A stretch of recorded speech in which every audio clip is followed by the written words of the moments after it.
Damon here with IGN News. Sales figures for certain high-profile Ouya games are beginning to trickle in.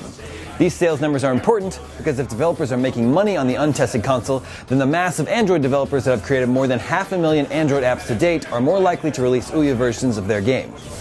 The first wave of sales figures are modest at best, but the verdict is out on whether or not this represents bad news for the tiny Android-powered Ouya. Towerfall from developer Matt Thorson represents, for now, a best-case scenario for an Ouya developer. The game has become the console's first hit, continually charting at the top of the Ouya store. But how many copies has it sold?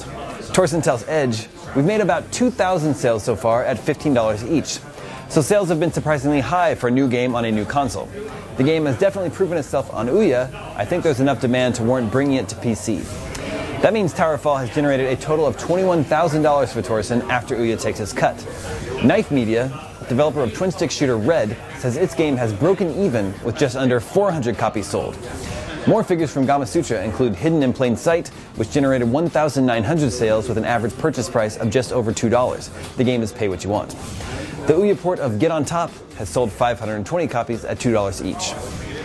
One-man indie shop Radian Games tells us that his two Ouya ports have generated 111 sales in 6 days without any feature placement on the Ouya store.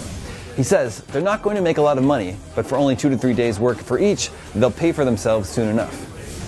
Wind Up Night developer Robot Invader says the trial of its auto runner has been downloaded 15,000 times, but only 1% of players opt to purchase the full game, generating $727 after Ouya's cut.